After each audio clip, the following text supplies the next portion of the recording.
Welcome to A Better Chance for Youth television show with your host, Monique Robinson, where we highlight, celebrate, and recognize students from all over the country who are doing great things in the classroom, community, and athletics. Every student deserves an opportunity for hope and a future. So let's celebrate our students, the next generation of teachers, engineers, entrepreneurs, and future leaders. Join us on another incredible segment of A Better Chance for Youth show with your host, Monique Robinson.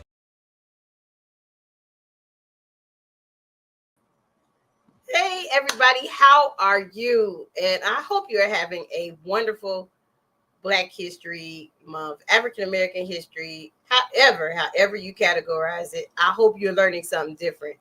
I know today I'm not wearing my usual HBCU or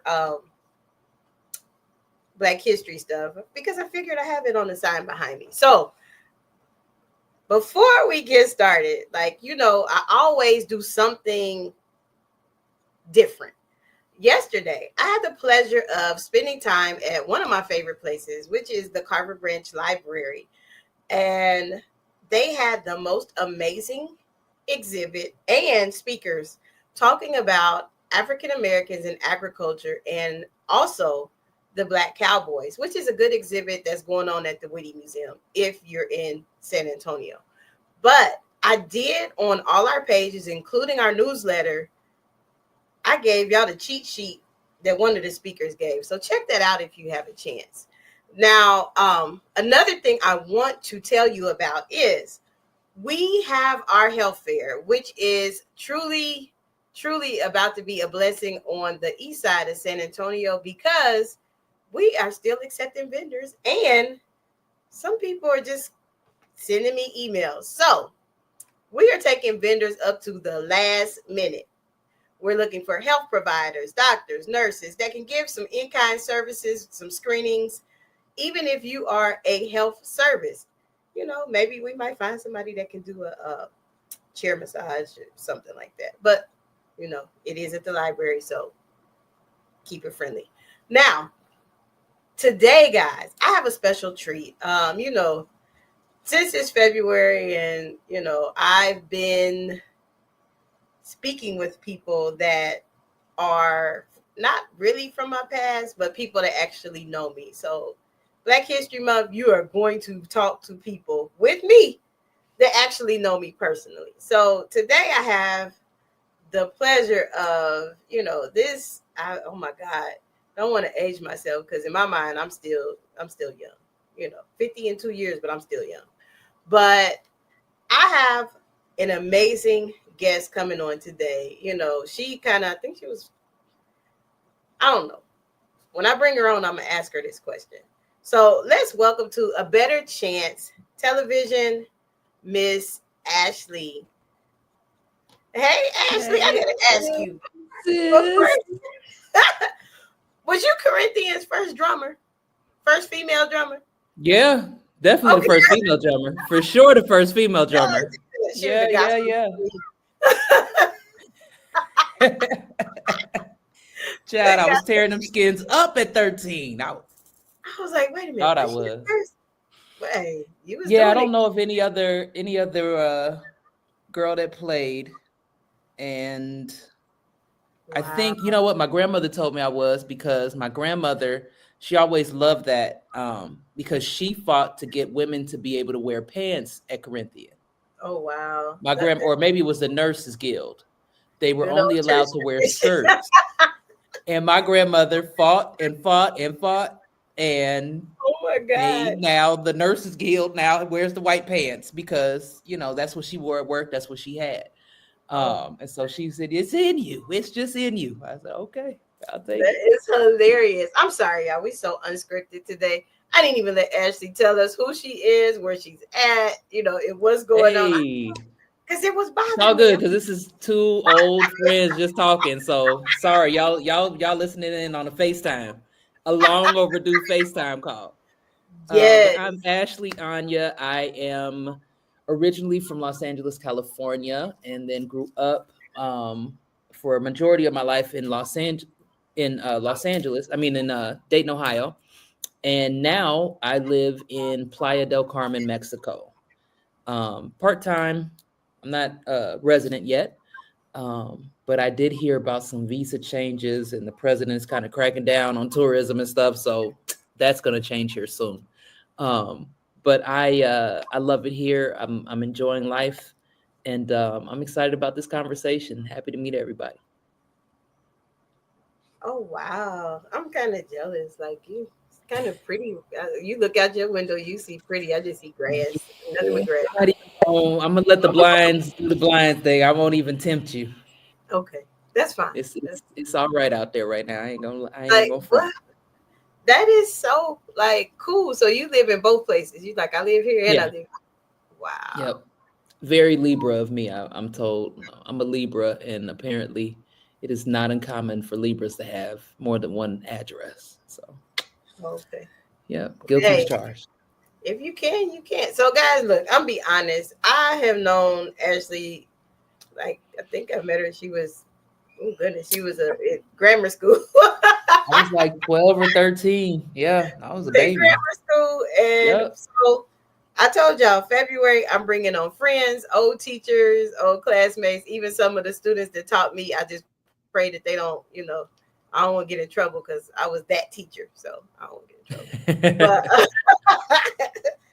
prayer changes things. But Ashley, you are all the Yeah. way in Mexico. That is so dope. Yeah. Like, how is it being an African American woman living abroad? It's beautiful. It's peaceful. I don't want to sugarcoat, I've had some, ooh, I can't say these words without thinking of you. I'm not even playing, Monique. I'm not, no fronting. Anytime think about I won't complain, I think of you. Anytime. And so where I was going with that was I have good days, I have hills to climb, I have, it's good and bad here, but I won't complain. It's incredible. It's a very different experience to live somewhere where you're not the minority. I'm a minority in that I don't speak the language. I'm a minority in that I am an American.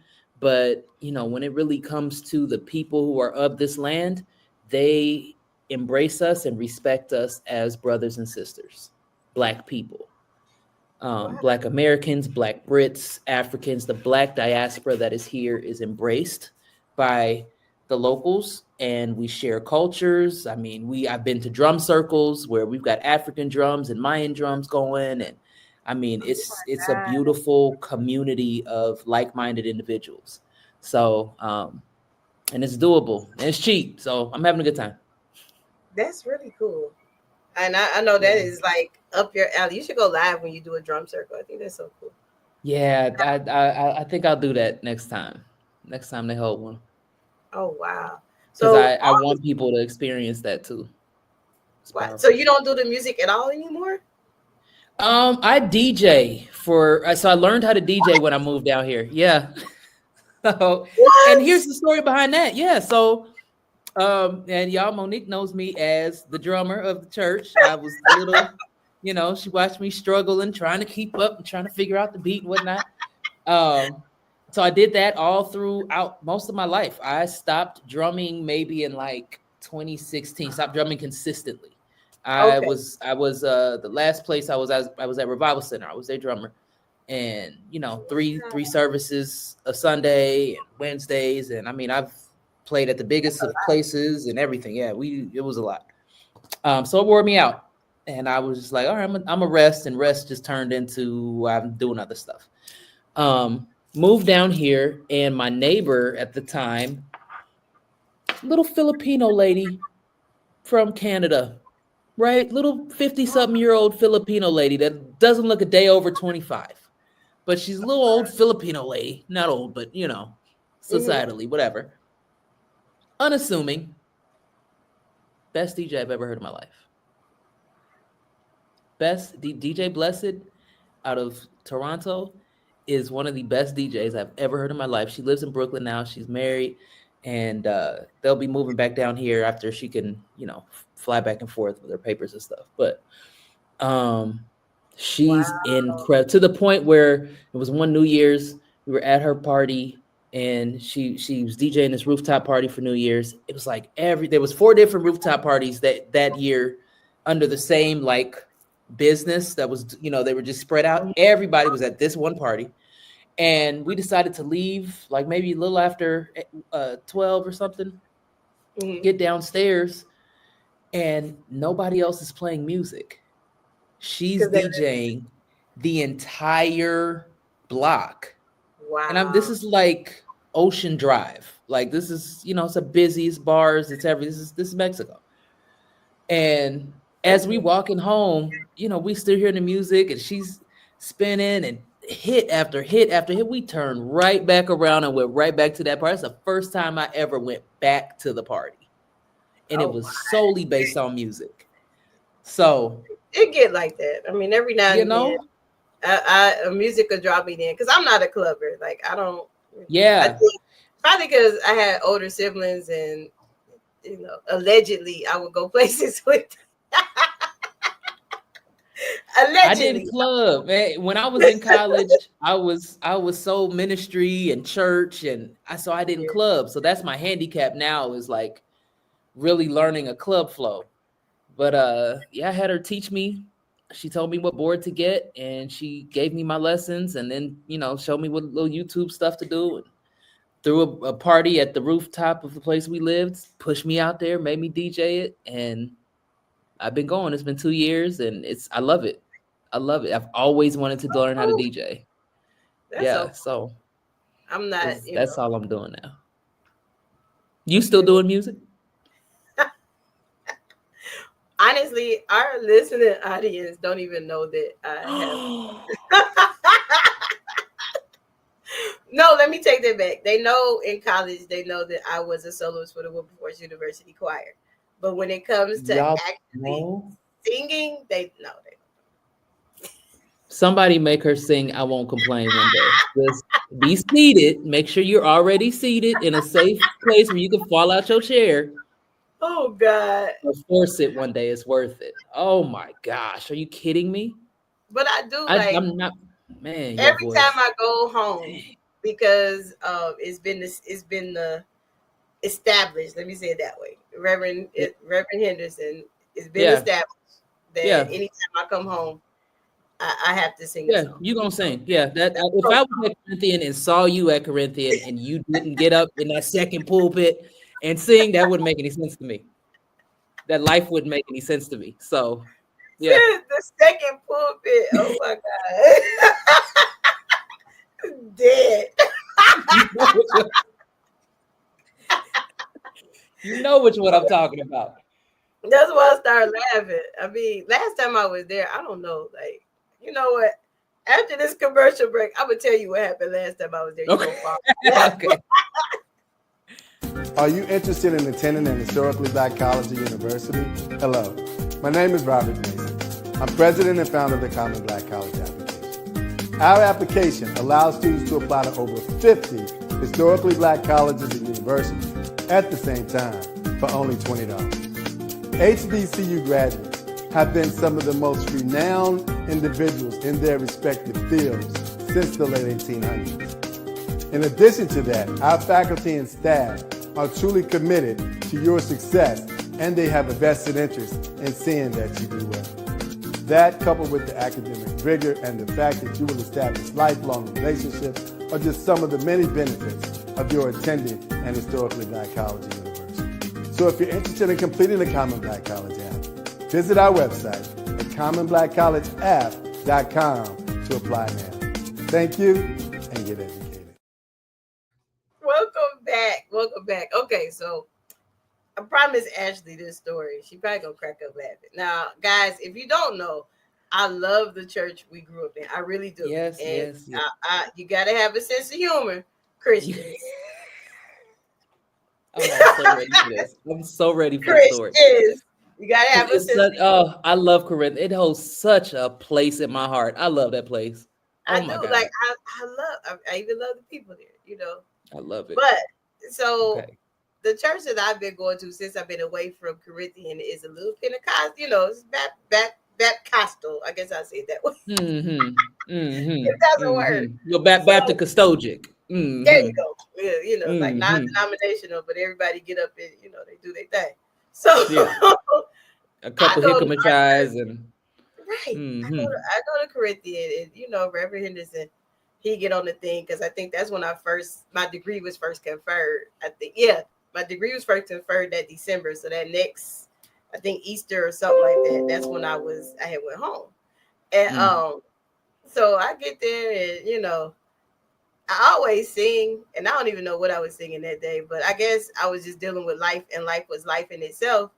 And so the spirit completely took over, literally. Literally took over. Girl, I guess. Yes, please tell me you spoke in tongues over that mic. Literally. I know the people died. Second half of the song. Yes. Literally. So I'm walking down the stairs singing, and I looked at the tape, you know, I'm like, oh my God. You know, because they still have it's online. I'm not gonna tell y'all where to find it. Oh, I know where to find it. But it's online. Okay. So I'm singing, walking down the stairs, and then I started and got there, and I just couldn't let the song go. And then I went into I don't want no rocks to cry out for me. I was like, oh geez, they're not gonna invite me back, you know. They've been there since I was in the womb. They ain't gonna invite me back. Child, I love it. They need it. But you remember we had that one lady that used to go in every Sunday. I ain't gonna say nobody's name on the team, but they had that one minister's wife. She used to sit over right behind or right in front of the drums, in front of the musicians. That lady, that's the first time I heard somebody speak in tongues, and she did not care. Every Sunday, she was. Honestly, you gotta be like bold. You know what I mean? Some people. Yeah. I remember. I don't know if you was old enough to remember, but it used to be a man at our church, and they used to call him Mr. Happy. And he would walk around. I remember Mr. Happy. And he used to walk around and he just wave his hand. He walked the whole. And our church ain't no small church now. That was a lap. I was young when he died. But when I got older, I was like, that's the kind of happiness I want when I go to church.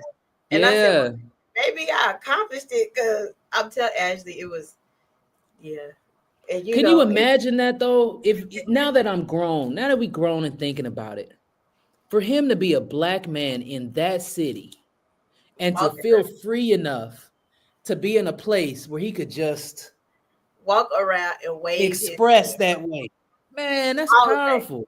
That's powerful. People say what they want to say. I never knew his name. Like, we always call him Mr. Happy. He was happy all day. Yeah. And he walked up that side, across the front, go back. I'm like, wow, he did laps. Like, church I'm at, they run. I'm like, I can't do that.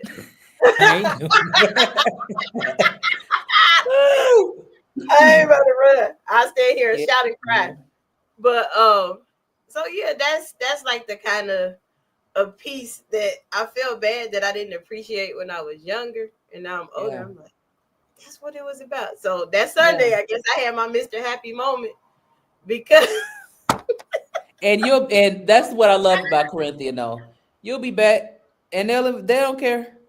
You ain't offend nobody. They didn't get it, but you ain't offend nobody. I was like, they're not mad. Ain't nobody mad. And so I try to encourage the young people that are in church because I'm like, that was, church wasn't an option. I don't know what this new style of parenting is. That part. New style of parenting. It was like no church, no running the streets. I don't know, but hey. I'm like, who you are you going to church today? What time is service? That was the question I had. What time am I supposed to be in the car? My grandfather would cuss us clean out. It was just, I mean, it got to the point when we were teenagers. My mom and dad was like, okay, you better be up there behind the deacons or in the choir stand. And my sister had to be an usher, and JB had to be an usher. But it was like, you better be in one of them spots, but you ain't about to be in the restroom and all that. Yeah. So young people. I appreciated, I was an expat, right? Like I didn't get there till I was like 13. So I appreciated that Corinthian was my first community. Y'all were my first group of friends. Y'all were my first cousins that weren't cousins, like for real. Like that's what y'all meant to me. That's you know. So the Jefferson, everybody, like it's always, it can be 20 years since we've talked. We're gonna pick up like we just talked yesterday, so I will always appreciate that place for that, man. I'll always appreciate that. But all right, is this what we want to talk? What we talking about? You know what? I mean, that my audience know. We just flowing. We just flow, We just flow. Catching up on time, and we, like I don't know if they want to hear all about our Corinthian drama, but okay. So I love that lately, place. I'm gonna tell you what we've been talking about lately, and you'll probably blow your mind. But I know your opinions are always amazing. So last week I had a conversation. I'm gonna probably go to commercial after I'm gonna give you some thinking time. I had a deep conversation with someone, and they were trying to discuss colorism. I know. You like, oh. And so I was trying to break it down so that they can understand. This person is of the opposite race. And she was like, what do you mean? I'm like, colorism exists in every ethnic group if you pay attention to detail. So I'm going to let that sink in. And I will go to commercial because you looking like, right. Ooh, I can go either way with this. So, guys, I'm in here chilling with Miss Ashley. I'm going to mess her last name up. But Oniya, it's easier than it looks. It is so much easier than it looks. I always tell them, don't let it intimidate you. Just Oniya. Like I'm on your on your back. I'm on your back right now. So when we come back, we're going to tackle this colorism because I don't know why people can't really decide what it means. So when we come back. Looking for inspiration, motivation, and the good news of Jesus Christ? Look no further. The Daily Gospel Network has what you need. With more than 300 ministries from all over the country broadcasting every week, you're sure to get your dose of spirit-filled encouragement from the great programs on the Daily Gospel Network. Catch the Daily Gospel Network on Roku, Amazon Fire, Apple TV, all mobile devices, and the internet. Welcome back. I wasn't even paying attention, so I missed the cue. So, oh well. Now, Ashley, I know. Yes, I told you never. I'm still the same, just a little older. I love it. Well, they in on our FaceTime call. No worries. So the conversation went well, but just but to me, I was like, as a dark skinned female, I endured a lot growing up. Even to the point of, if I didn't have the type of parents I have, who always put in affirmation and always told me, your black is beautiful. And so, and I, as being an educator, I do encounter that with some of the scholars I come across with, because I try to get people to understand, you don't know what it's like to be in their shoes. Yeah. So that's just the background knowledge. I'm interested in what did this person who is not of our ethnic group, what was their summation? What did they think? Well, like it doesn't exist? It's not a thing? Well, in her opinion, it was almost like it doesn't exist. My opinion, from personal experience and also as an educator, is like it does exist. It does, and it's just naming the elephant in the room. It still exists. Yeah. It still exists. So my mind, my thoughts, I am entertained. I am inspired by, I am completely enthralled by this Drake versus Kendrick beef, right? True. This thing is just in me right now. It has taken off. It has taken off. But it's bigger than, Biggie and Pac was, oh, you did something to me, I'm going to do something. That was more of a personal thing. Jay-Z and Nas was, we both from the same area. I'm the best one from the same area. All the other beefs have been, more personal, whatever. Mm-hmm. This beef is not personal. This beef is about messages and narratives that are literally buried alive, to the extent that we have normalized things and we can't even call it out anymore. So buried, I use that term buried alive for a reason. Buried Alive was the first time most people heard Kendrick Lamar. And Buried Alive is a track on Drake's album, like one of his first albums. And he featured Kendrick, and I think it's just Kendrick on the track. It's in the middle of Drake's album, it's Kendrick, and he's talking about meeting Drake. And it appears, if you're not listening, you would think that Kendrick is like celebrating the fact that he's met this incredible, this Canadian rapper guy. It's not what Kendrick is saying at all. That beat started on, his whole message was when he talked to Drake, basically Drake told him, we can't, you're a part of the system now. You're not supposed to be conscious. We're not making that music. We're supposed to make music to make them dance and move their butts. And so Kendrick decided then that his motives, his words, his message would be buried alive. That he would still stay true to what he wanted to talk, because at the same time that album came out, Section 8.0 was out. Section 80 came out. So that was Take Care and Section 80. They were out at the same time. Section 80 is such a deep body of work Section 80 is about kids who were born in the 80s. And it's about how the crack epidemic impacted our upbringing and how we view the world. And Ronald Reagan and his impact on our community. It's a very deep body of work. I promise you, our grandkids are going to look at Kendrick Lamar's work like we look at William Shakespeare. It's very deep. It's very, it's cute now, it's fun, whatever. But when you break that down, take the beat away, turn the music off.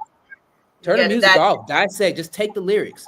I promise you, I'm getting the colorism. So, in Buried Alive, he's basically like, I'm going to commit to giving the message that my people need. Mm-hmm. They might not even notice it. Fast forward to Poetic Justice. I know that song on Kendrick Lamar's album, and who else is on it? It's Drake. Mm-hmm. Drake is featured on Poetic Justice. Go back and read it. Might even see the YouTube video. Poetic Justice. Drake ate Kendrick because of Poetic Justice. Kendrick made Drake diss himself. And Drake didn't even know it until after the video was done, after everything was done. Drake doesn't write. He's not a writer. Kendrick learned that when he joined his and had that conversation. And so, there's lines all through it. I can never right my wrongs unless I write them down for real. And in the song and in the video, Kendrick is talking to this Black woman. Oh. Beautiful, Black complected. She's got baby hairs. You can tell she's from long way. She's from the block. She on the bus, right? So he's talking about his love and how he wants to protect her and how he wants to this, that, yada, yada. And then here come Drake, and he's talking to the same girl, trying to seduce her. But in the bed with him, he's got some light-skinned shorty with long hair. Oh, wow. And the whole time Drake is hugged up to and actually giving his time and affection to what isn't necessarily naturally us.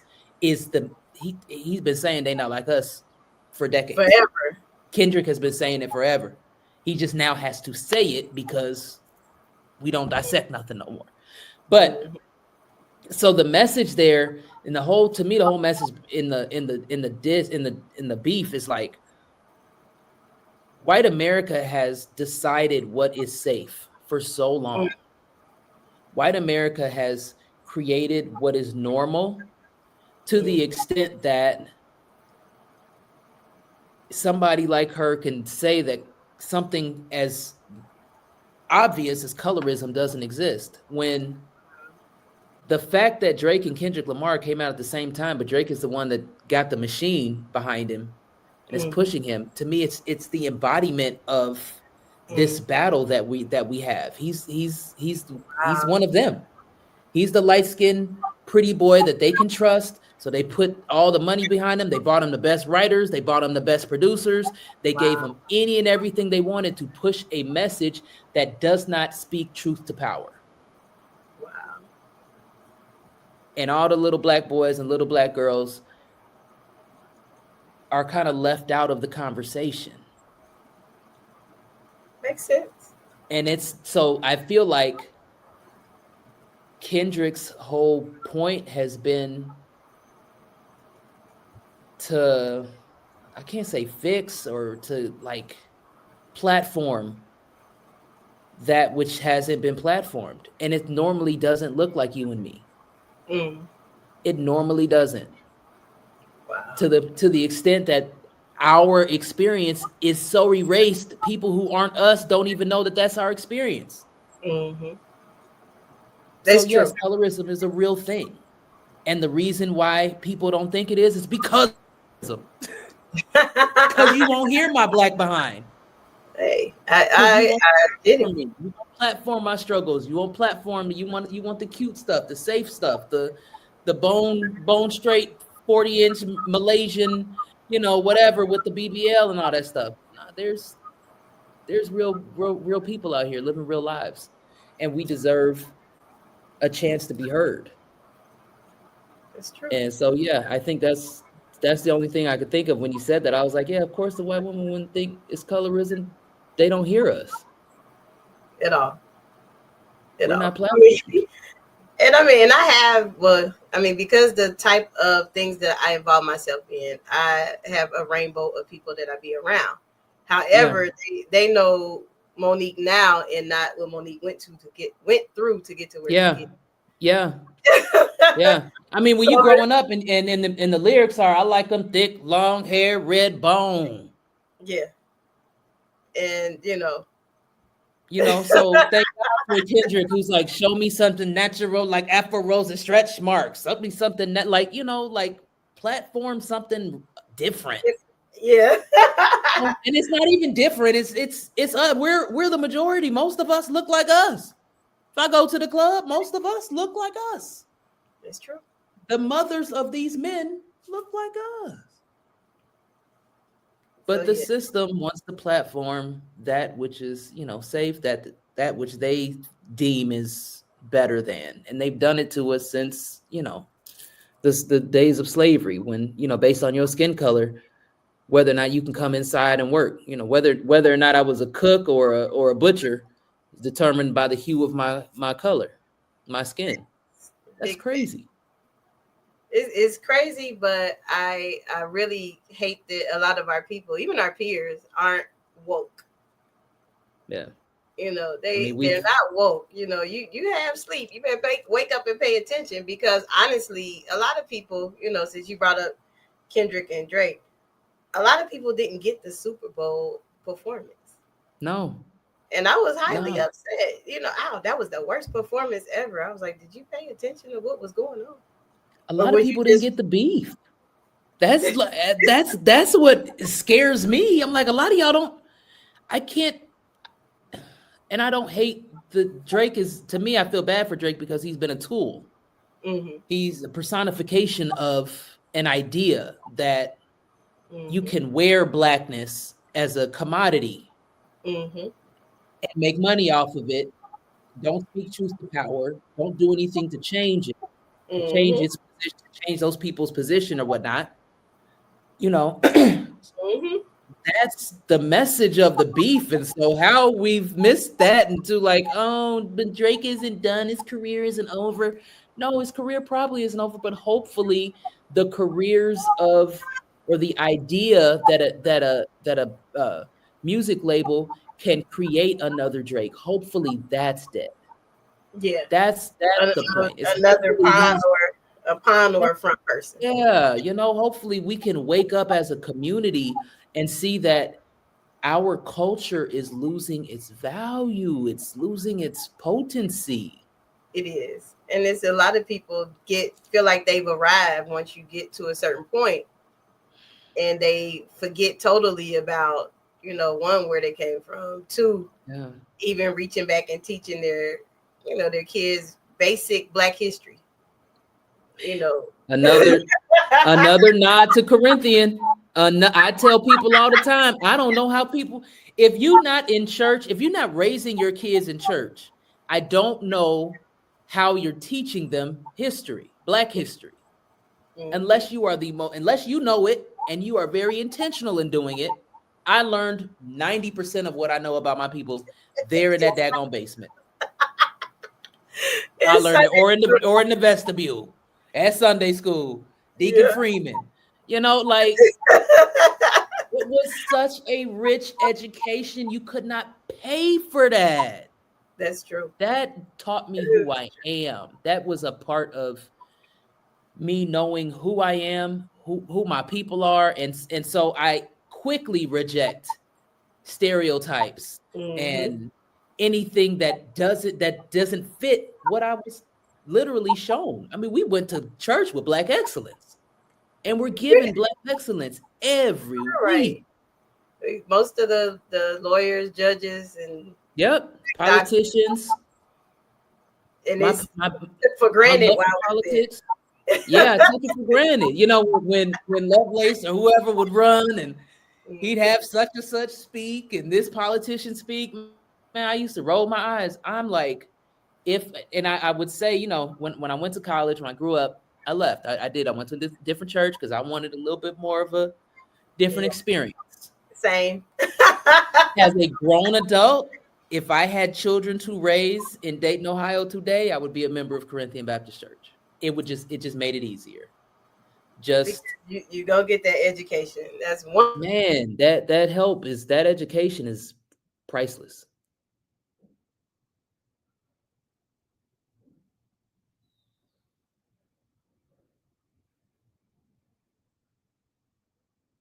one thing. See, he didn't want us to talk about the church. Devil is a lie. Right.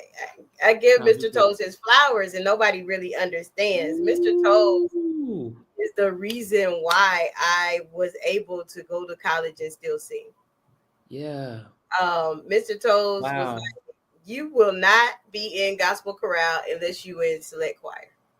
Yeah. You're gonna learn how to read music because anybody can holler. But you're gonna know how to sing. So you're gonna know how to that place is special. It is really special. I've gone as far as I've gone as a musician. I went as far as I went as a musician, not off of talent. I went off of character. I went off of devotion. I went as far because people could trust me. Rodney Evans taught me a long time ago. Anybody could sit on some drums, but not anybody could be a musician. Not anybody can understand balance. Not everybody can understand when is your time to show out and when it's not. You know, Rodney taught me everything I know important about music. I give to that man. You know, I miss that man. I'm just, it breaks my heart. But, you know, I really appreciate the people that were at that church. And, man, you should send this to Reverend Henderson because I think he should know. Yes, there's a lot of us have gone away, and don't look at my Facebook page, and you know, you might think some other stuff, but don't get it twisted, man. Like I know where I came from, and Corinthian is a major part of when I say where I came from. It's a major part of where I came from. I'm this African kid, but you know, I've got these deep roots in this Baptist church, and it'll have my heart forever because it taught me a lot of what I need in life. Wow. See, Ashley got me going back to like my childhood, y'all. Only certain people come on here can make me think like that. Man. So now as we go on in February, I have to ask Ashley, you know, is there something that you feel before we go, that you feel that people of color should continue to do or work harder on? Is there something I feel like people of color should continue to do or work harder on? Work harder on is acknowledging our enemy, acknowledging the plot, the real, you know, acknowledging real oppression and calling it out and never being afraid to do so. I fear that that generation of leaders that got wiped out, our Huey P. Newtons, our MLKs, our Medgar Evers, it seemed like as one went up, they knock them off. Another one up, we knock them off.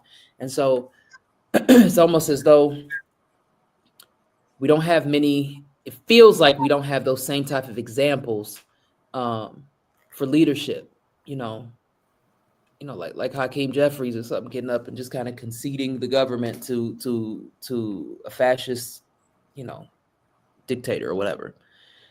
That's not who we are. That's not who we are historically. And we have always called out oppression. The idea that, I ain't my ancestors, don't ever say that. Don't you ever downplay what our ancestors did for us, how they fought for us.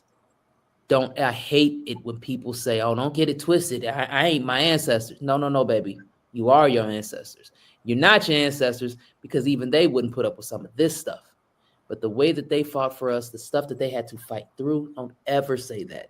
Thank God for our ancestors. Thank God for where we've been in this country, and understand that it's been terrible before. And sometimes empires have to crumble. And if that happens, so be it. But as a melanated person on this earth, there are more people who look like you and who you can connect with culturally than not. So I say that to say, as an expat living in Mexico who's been embraced by the people of Mexico, you'll be fine. We'll be fine. Wherever we end up, wherever we got to go, whatever we got to do, we'll be all right, because that's our history. That's who we are. That's what we're made of. Wow. Like, I'm going to do a closing remark like after that. Like, you gave a whole benediction. Like,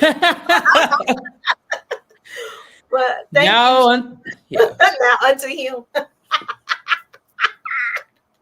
I'm sorry. Hey, I think I know it by heart, and I'm like, I didn't get that spirit. I'm not, I don't know by heart. I ain't even gonna start. Able to keep us from falling off. But anyway, thank you so much for giving us your time. I told you we were totally going to be unscripted today, guys, because I love this. When my friends come on here, it's hard for me to focus. I know, hate to speak that on myself, but it's like almost like I got 80 HD. I'm like, okay, I can't read this script. No, don't look. I was just making a reference. I don't want nobody to come after me. Making a reference now. But can I throw my TikTok up here? Am I allowed to? Yes. And actually, if you have businesses or anything, how can we follow you? Look, y'all sleeping. Ashley and DJ. I might have to get over to Mexico and go to one of them parties. Yeah, come on TikTok. I DJ. Sometimes I DJ live. DJ Easy Wine is my name. And my other business is if you happen to, or of someone who is struggling with an opioid or any type of addiction, I happen to own a drug rehab clinic in Dayton, Ohio, Marathon Medical, and I put that information up here too. Contact Marathon Medical. You can Google us. Phone numbers there, and get the help you need. Wow. See, she didn't tell me that, y'all. Now we done closed down, and she don't how you slip that one on me? Yeah, that's what I do. That's the business, and I have counselors and a doctor and a place where people can come and get help. Yeah, but 100% of my clients are Medicaid recipients, and there are some very huge cuts on the chopping block. So we're kind of bracing for impact to see how that's going to change the dynamic of how we're able to take care of people.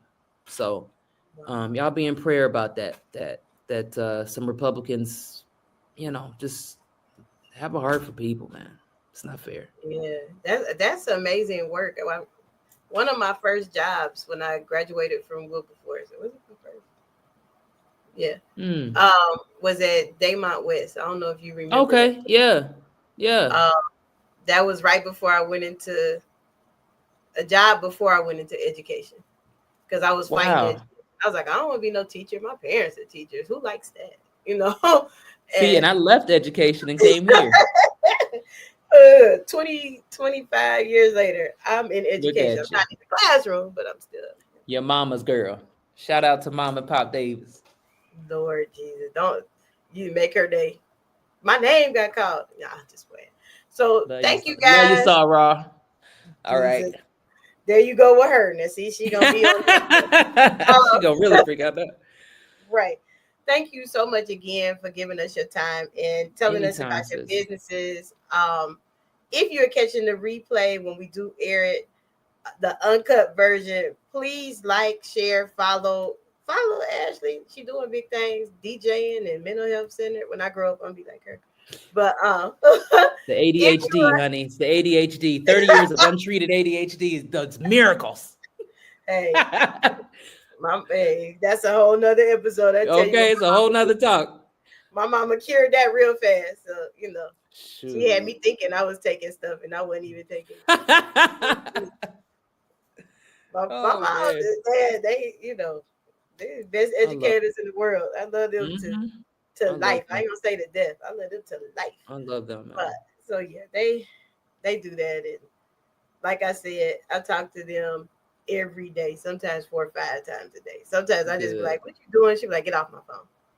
Good. Mom, what are you doing? I'm just sitting in the chair. Dad, what you doing? We just sitting in the chair. We're okay. So if you have your parents, please check and call on them every day. Yeah. Because I do. I'd be like, Mom, prepare to be sick of me. And she does.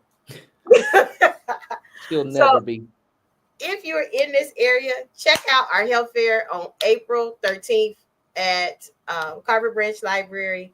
We also are preparing for our annual sneaker ball. This year is Tux and Tool. Awesome. And if you are in the area, and we even got a place for you to stay at a discount, we will be hosted by the Crown Plaza, San Antonio. Nice. And I even found a plug on the Tool dress.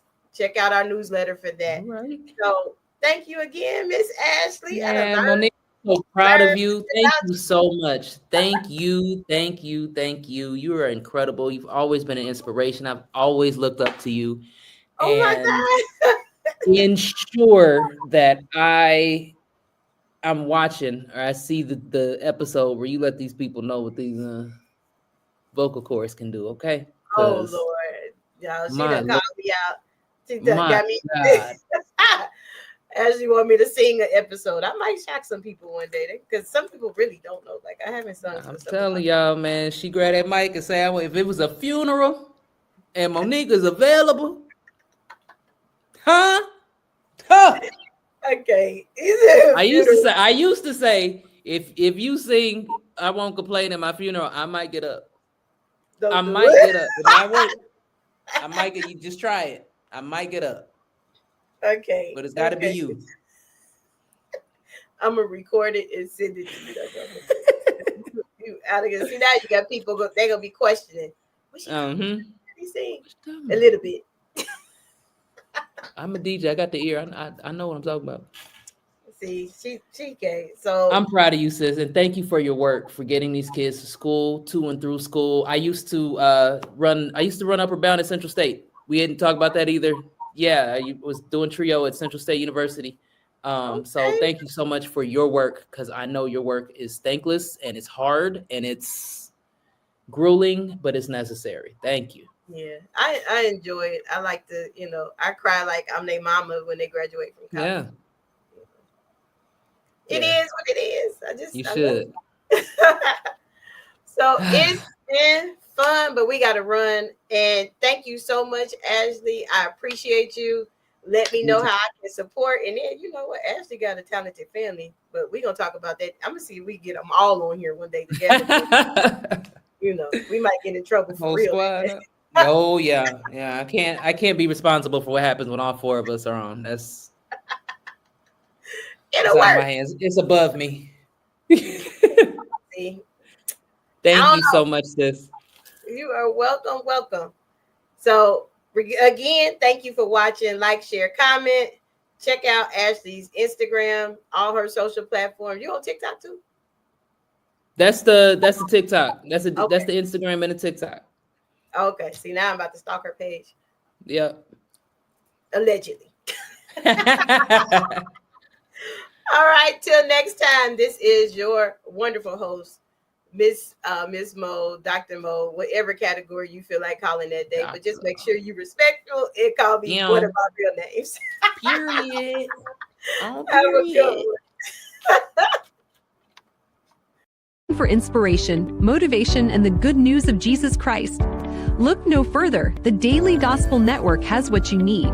With more than 300 ministries from all over the country broadcasting every week, you're sure to get your dose of spirit-filled encouragement from the great programs on the Daily Gospel Network. Catch the Daily Gospel Network on Roku, Amazon Fire, Apple TV, all mobile devices, and the internet. Tune in to A Better Chance for Youth television show with host Monique Robinson on the Daily Gospel Network, the television show dedicated to highlighting incredible students on their quest to change the world. Join us every week as we uplift the youth and help them on their journey to the bright future they deserve. Catch A Better Chance for Youth television show with host Monique Robinson on the Daily Gospel Network.